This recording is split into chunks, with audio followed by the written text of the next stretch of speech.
Good morning, everyone, again. Our topic being intuition. I give myself permission to ramble, hopefully with intuition, but we'll see. I came across a wise saying the other day, something like, almost anything can be fixed if you unplug it for a few minutes. I haven't given the punchline, including you.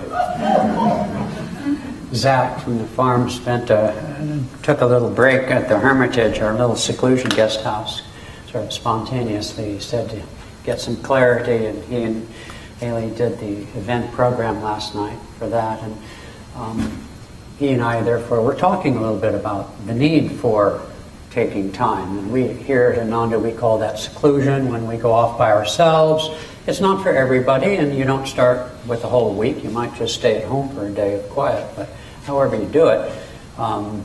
What we've learned over decades of living a life, this life, particularly a meditative life, in other words, that it's, as Zach was saying, I feel guilty taking time for myself. Well, that's the sign of somebody who's committed, and that's a good sign. Somebody who wants to do his best. Okay. But then the lesson for someone who's active and creative and committed and so forth, as I think people gathered in a room like this are certainly, is that we also need to learn to take that break. Most of us do that every day in meditation, but we also need longer breaks. Swami Kriyananda, founder of Ananda Worldwide, showed us by example, more than precept, that he would take that seclusion time. Because it's in the wilderness of the silence of our soul that we make the connection with that realm of reality, which one could spend all day defining, but which is essentially beyond definition, from which comes intuition. That's why Yogananda's definition of it is the soul's power to know God. Frankly, it's a very useless definition. What do you do with that? But in fact, the aphorisms of great and wise souls are such that we have to raise our level of consciousness to reach for it, to understand what it means. You could simply substitute the word truth for God, harmony, and any number of things. In other words, as the Old Testament says, be still and know. Intuition is knowing. I have two themes here to talk about. Before I get there, as I said, I'm going to ramble a little bit. But, even when Yogananda had the inspiration that it was time for him at age 27 to come to the West, to America in 1920, he fervently prayed, I think it was all night, with such intensity, he said his head was going to burst, for divine acknowledgement and recognition and validation for taking that enormous step in his life to leave India and come to the materialistic West by himself. No devotees, no support, nothing, no friends whatsoever. Babaji, the great Mahavatar, did appear to him at long last. But even such a one, who we assume has that sort of direct pipeline to divine guidance, felt that need to do that. St. Francis, who many of us have a special place in our hearts for. We have a large community and center just outside the town of Assisi in Europe, in Italy. So beautiful as it is. But even St. Francis, he prayed before that little, was it San Damiano, the little chapel, where the cross was painted. The cross was later moved, but the cross spoke to him. Jesus spoke to him, rebuild my church. Well, he got it wrong, didn't he? He started moving bricks around. The thing was all broken down. He started fixing this little chapel. Well, only years later did he, and of course the rest of the world, realize that Jesus meant his church, his disciples, to renew the spirit of faith and so on everywhere. At one point he had tens of thousands of disciples. And so, if such ones praying for guidance get it wrong from time to time, where does that leave us? And this is why intuition, it has to be tested in the cold light of day. One of the most practical things my friend and teacher Swami Kriyananda ever said that I have taken heart, because I admit I can be a little bit mental, not often, but once in a while. It's like the sort of thing, can you go and get a quart of milk? And because I thought about it, I didn't? I thought I got the quart of milk. It happens to me all the time. And so, I don't know what I was going to say, something. Something Swami said. Oh, something Swami said, thank you. He said, action is clarifying. So many people go to meditate or pray and ask for guidance, and I think probably we all do at some point, at least when you're in trouble. No atheists in foxholes, as they say. But sometimes, especially if you're a Hamlet type, should I, shouldn't I, and that kind of thing, you're too mental. Sometimes you just have to take a few steps in the direction that, even if it's just common sense, being mindful all along and taking those steps for whether it's really right. There's an expression, I think Nancy Merrifield is here somewhere. I can feel your vibration. Where are you? Oh, there she is. Okay, she's one of my favorite meditation teachers, very popular, very dynamic, and she has this little expression. It drives me nuts, but she has this little expression, it's just perfect. Well, I know what she means, but of course it isn't just perfect. I'm not perfect, you're not perfect, the world is a mess, but I know what she means. She is affirming that joy within us, the perfection that is our birthright, which is our very nature. And that affirmation, I mean, if we're good at anything, most people I know who are intelligent, but more than that, intelligence goes for so little in anything spiritual, but a deeper intuitive intelligence is that we're really good at beating ourselves up. We're not that good at claiming our victories, and the few who do, well, they have their own problem. But that's a wonderful affirmation. But the one affirmation I hear too much that I don't care as much for is, well, if it was meant to be, it will be. Well, it's a bunch of hogwash.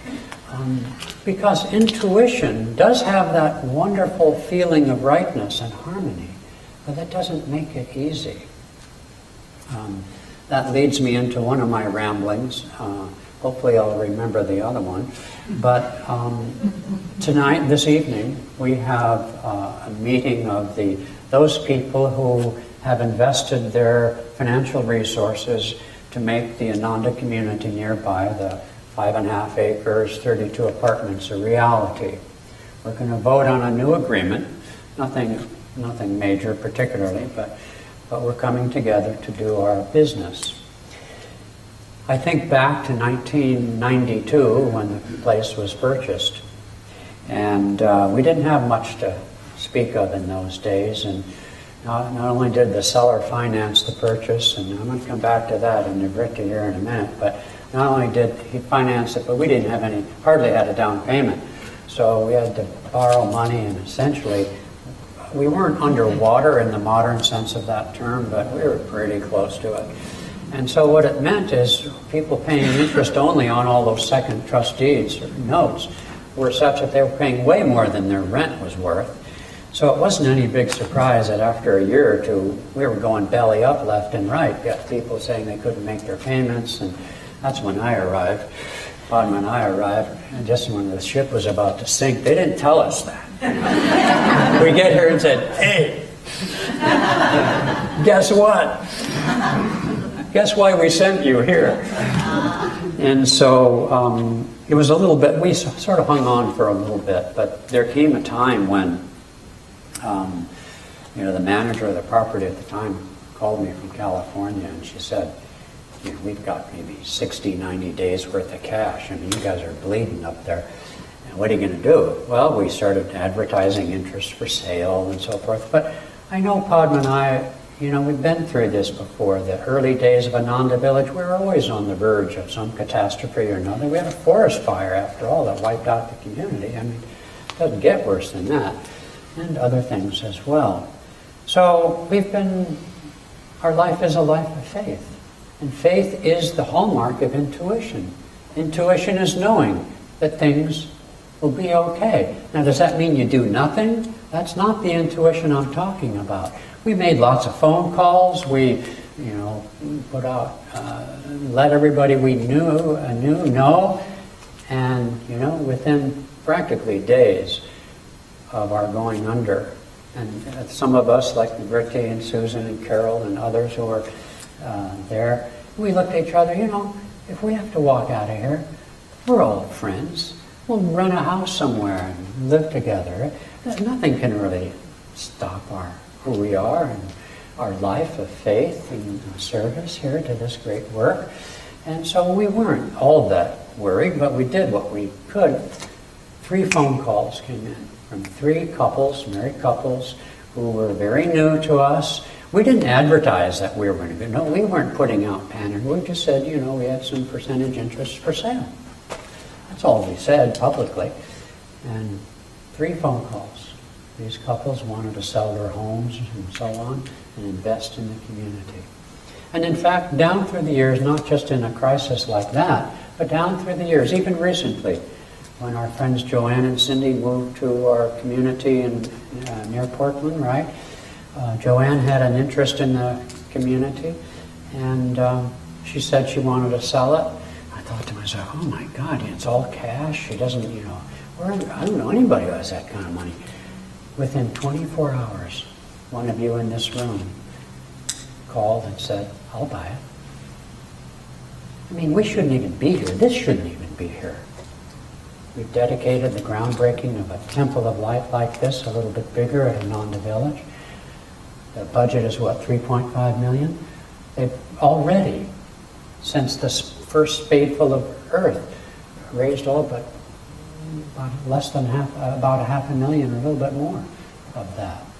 Now, we're not a wealthy work. We have never been endowed by anybody. We've had to work hard, East-West Bookshop, all these different things that we do around the world to do that. That's the life of faith. How many people, and I include myself, have given up what otherwise would be, I guess, considered lucrative careers, or at least professional thises and that's, to live this way of life. And that brings me to my other ramble. I'd like Carol to stand, I'd like Nivritti to stand, and Susan here, who's asleep, to stand. Come on, stand up. I don't get an opportunity to roast my friends that often. And our dear friend Susan, as most of you know, has been invited to move to Ananda Village and hold a key position at our meditation retreat. And these 3 wonderful souls have lived this life of faith that you can sit on. Have lived this life of faith of which I relate to. And so doing, developing the intuition.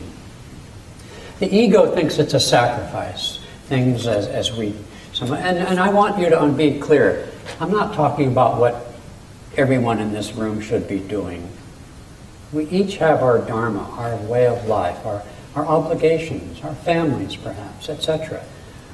But not to acknowledge those who give their lives fully to God, to the service of a divine work, is not right. And on the occasion of Susan's leaving here in a few weeks to do that, her friend, Carol's former husband, now deceased, Mel Bartu, when I first got here, he was telling me about different people. He thought that was important. I should know about people. Padma still thinks I should know about people. But so Mel Bartu, I think he was into Myers-Briggs or one of those things where he analyzed. I don't know what he was into. He was into something. So he said, Susan over there, and he was great friends with Susan. He loved to help her and stuff. Big old truck driver kind of a guy. And he said, she's an analyzer. And so I didn't really know what he meant by that. So she gets this invitation, to go to Ananda Village. And so right away she's thinking, what about this and what about that and what about my family and so on. And then, of course, being the devotee she is, she made the switch right away and said, I will. Because we all have our issues that way. I think of Nivritti. She lived in a beautiful home overlooking Snohomish over by Lord Hill Park. She had a great career in the public school system. This was back in 85, 6? Yeah. she had the inspiration, the intuition, to start what I think would have been the second East-West. We had purchased the original one down in Silicon Valley, but she had the inspiration to give it all up. She later sold her house and was a major investor in the community that allowed it to actually happen. She sold her house. She was a major investor in starting East-West Bookshop. She turned her back and gave her life to this work. Carol, Susan, and Nivriti are key founding members of everything we do here. And I think of, speaking of picking on poor Susan, I think of, and to mitigate that, because I'll probably pay in the neck for it. But to mitigate that, you know, Ramakrishna was a great saint of the 19th century, and his most well-known, I think also advanced, but I'm not certain of that, but his most well-known disciple is Swami Vivekananda, who came in a generation before Yogananda came to America. He transformed India, and he awakened many souls here in America to the path of Vedanta that we represent. Well, he was given a samadhi by his guru, Ramakrishna. And he came out of that samadhi, and he looked at Ramakrishna and he says, "Who's going to take care of my mother?" Ramakrishna looked at him and said, "Not you, too." Everyone says the same thing when they have that call, when they have that experience of God. But not you. So we all do, you know. We all have to sort of analyze and think through, well, what about my bank account? What about my insurance? What about my... Yeah, okay, fine. We all have to do that. But intuition, if you develop it, if you become immersed in, and it's so hard to define because it's really a state of consciousness. It's a way of life. I know when I came on the path more consciously in my 20s, trained as I was, and I guess whoever I was, I would never have described myself as an intuitive person. And yet, I don't know how anybody can live. I depend on it. I try not to presume upon it, but I depend on it. When I said to you earlier, action is clarifying, in a couple of years, just recently, a few years ago. Now, mind you, nobody would ever ask me to paint anything or pick out a color or whatever. They keep me far from that stuff. But I had the inspiration just a few years ago that our apartment complex was looking pretty drab and dreary. Back when we started in '92 and our crew painted the place, they used sort of what I called, forgive me, battleship gray. And, you know, we had those struggles that I mentioned at the time, and I think we were probably insecure and not sure of ourselves. We wanted to be gray like Seattle, you know, a little bit of a Scorpio, you know, let's hope nobody notices us here, and that sort of thing. And I was thinking to myself, hey, it's time to come out. It's time to look bright, to be confident. And so I, who has no right to have such ideas, had the idea, let's paint the community a bright, happy, cheerful, playful color. And I see Damon over there. God bless Damon. He painted the whole thing. With a lot of help. With a lot of help, but still, you were the master's mind. And very much did a great job, too. Because that old place, well, anyway, needed a lot of work. And then I had the idea because I'd been to Ireland a couple of times with Padma, and it's sort of my heritage, and I just love all those colorful doors they have all around Ireland, just wacky colored doors. They don't match anything. So I said, let's have wacky colored doors that don't match anything. Well, right away, two of my best friends, in this case I won't name them, who are into this sort of thing and have a talent for it, immediately sent them up in arms and fearful. Well, you know, I got this long email, it was this long, from somebody who told me how to pick colors, and, you know, it was a very important thing. Well, you know, when you have an inspiration, intuition, if you let people thwart that, and I knew that if I got into that color bit, it would be years before we'd have swatches everywhere. I was just not going to put up with it. I knew what I wanted, not the color, but I knew the energy of what I wanted, and I wasn't going to let anybody stop me. But at Susan's advice, I did bring in Catherine Links, one of our members. She's up in Skagit Valley now, who is a professional decorator, and she helped us pick out something. It's probably not the perfect color. I wouldn't know any one way or the other, but we got it done. Swami showed us many times in the work he did that if you hold too securely to outward forms of perfection, you'll be like that Hamlet.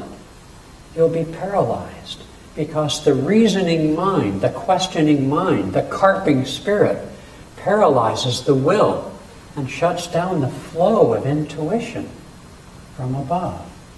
And so in a work like ours, that's why years we had this funky rented center down in the Roosevelt, ugly as sin.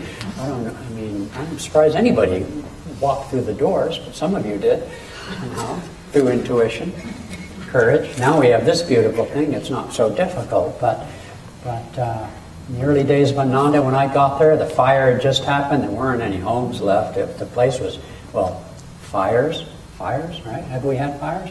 It's pretty ugly after a fire, the land, isn't it? Scorched as it was. I arrived and said, boy, this is ugly. And there wasn't any place to live, weren't any jobs. The people were as happy as can be. There was confidence based on nothing material. And so this is the life of faith. And I'm sure many, many of you have stepped out, as it were, beyond.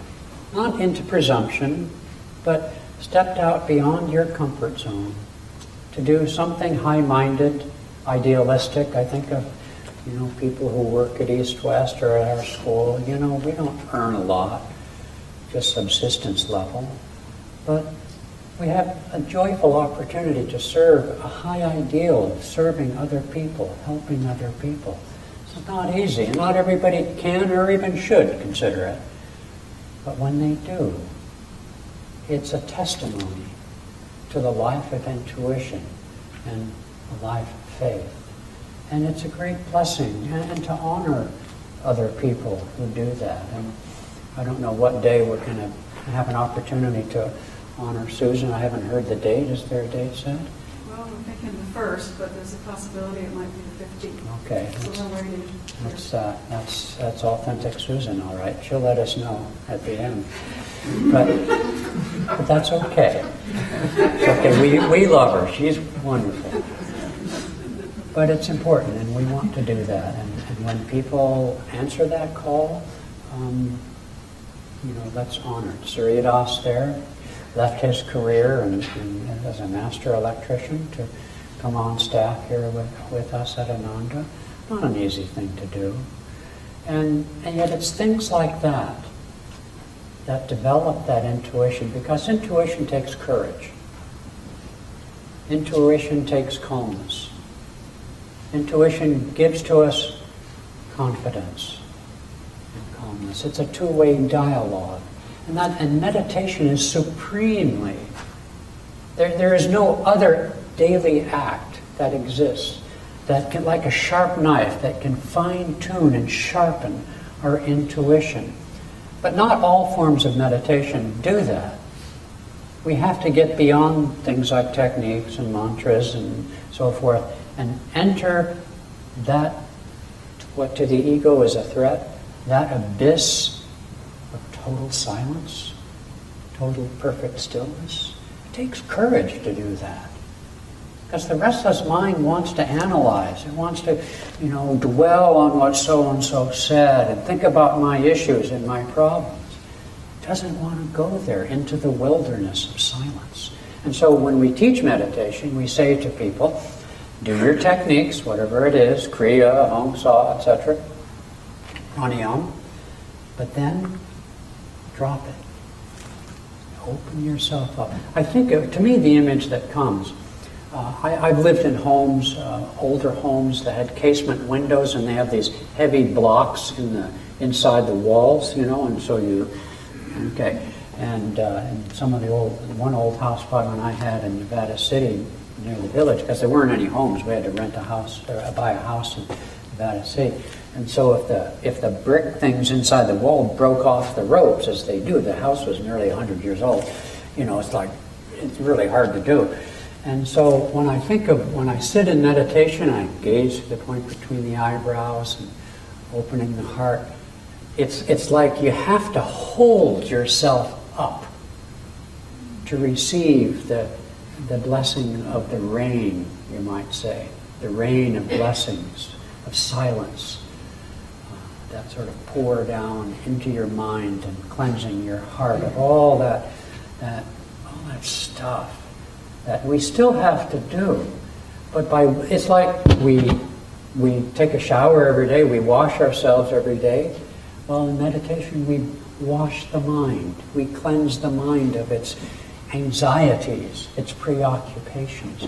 I don't know how people live without it. In fact, I don't think people do live without it. Not really, not fully, not in the moment, not with confidence and calmness. And so intuition is not just a thing. We all have it. Most people don't recognize the hunches and things that we have. Because in fact, rather than being an add-on to our consciousness, in the book Awaken to Superconsciousness, Swami Kriyananda it's really a wonderful book, lays the groundwork. And as I say, meditation isn't universally taught this way. When you think of sort of classic mindfulness techniques, it's always about me. What am I thinking?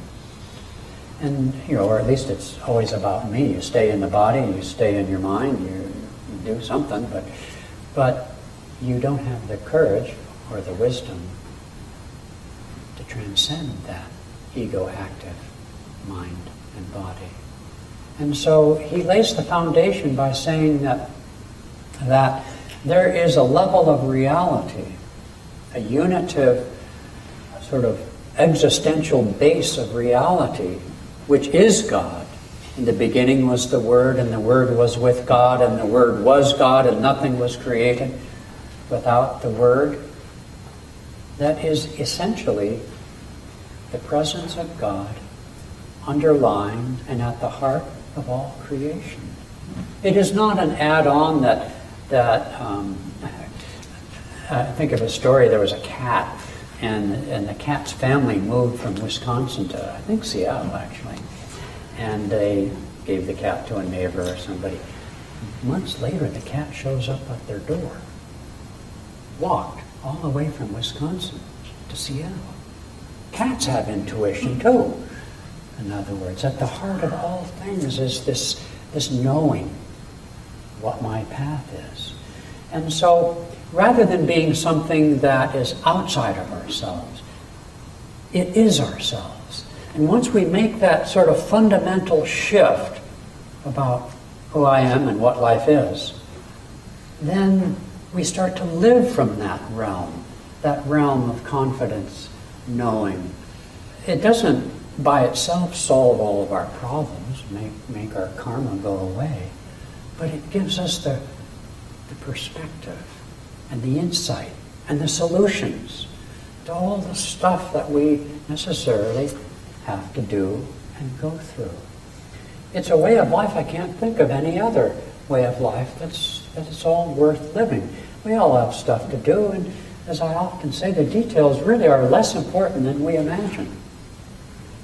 What's important is our level of consciousness.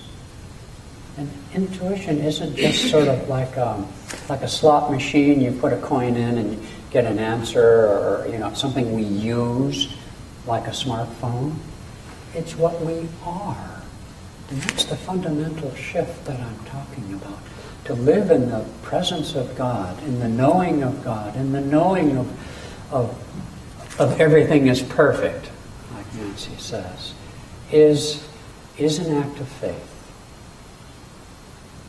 And it's not easy. As I say, courage is necessary. Experimentation is necessary. The greatest scientists, the greatest saints, people who are great in all true walks of life, make many mistakes.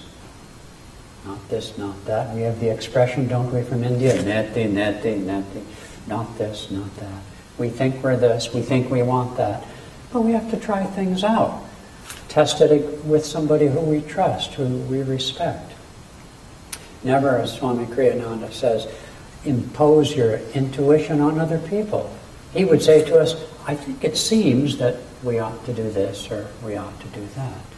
And we try to use sweet reason. And how many times does Padma more than me, but even I have to listen to somebody say, Master told me. In meditation it came to me. It's like, don't you dare say anything otherwise, It's easy to do that. It's easy to inflict how can we tell the difference between desires and true inspiration? Well, this isn't a lecture on intuition in that way, but my point is that it's tricky. We should measure our intuition against people we trust. We should take a few steps in that direction and see if it clarifies as being right. In 2005, 12 years ago, since part of my theme is to talk about our community, and I think this is the last one I'll mention, a group of us owners, including these three wonderful people and others, decided that it was time for us to take over management of our community. These apartment communities were all started by a person years ago who knew how to do it, and it was very helpful, and we thank her for doing it. But it was time for us, 900 miles away from her, to take it on ourselves. It wasn't easy. I knew that it was right. It was intuitively right, but it didn't mean that there were moments under conflict and negotiation when accusations were made, and false accusations and statements and so forth, that it wasn't testy. But always, even in the midst of emotions, I knew it was right. I knew we had to do it. Fortunately, at some point in the process, Swami Kriyananda told Padma and I, yes, it's the right thing, go ahead and do it. I would have done it anyway, I admit that, because I did know it was right. But sometimes what I'm trying to say is that if it's meant to be, it's not always easy. And there can be conflict involved. But if you do truly know it's right because you've lived that way, and what is right, in my case, in this case, and truthfully in all cases, is that there were spiritual principles at stake and a higher dharma. The higher dharma for us is, what would be the worth of World Brotherhood colonies if all we did was went out and leased an apartment complex? That wouldn't inspire anybody. We have to learn to do it ourselves. And so we were the first community to do that, but it's the right thing to do, you see, to replicate the model so others could learn from it and do the same. So intuition is tricky stuff. We talk so much about it here and words of joy that I sometimes think we get a little bit, I forget what the word is, but there's a reality check to living superconsciously. There's a reality check to living in joy. When Swami Kriyananda was thrown out on his ear by his own disciples and so forth many years ago, he was in great emotional pain. And after a time he was inveigled upon to give a lecture or a talk or something by people, because he was already, had been traveling around the world and so forth, representing these teachings. He didn't want to. He was told not to. But he felt, okay, I guess this is guidance, reluctantly. After his, whatever he did, a lecture or something, people said, oh, I felt so much joy. And he said, joy? It's the last thing I feel. And so it is. There will be times. But when you've lived a life of faith and centeredness, you may lose touch, as Jesus did on the cross when he said, why hast thou forsaken me? You may temporarily, momentarily lose touch with that divinity, with that divine presence. But it's like the water heaters that we replace at the community. A good water heater recovers quickly when you use it to provide hot water. And as we grow in faith and live more and more in faith, we recover more quickly. Don't think that it's always perfect in that way. But deep down, we know it's there. And that's the calm joy and acceptance we speak of every week here in the Festival of Light. So intuition is a way of life, and it's a wonderful way of life. And we need each other to practice it, and to help each other when we're down, and to inspire one another when we're up, and this kind of thing. But it is the way of life that is the most satisfying, no matter what else happens in our lives. And for that, we're very grateful.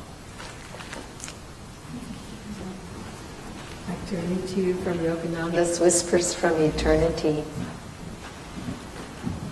Bless me that I may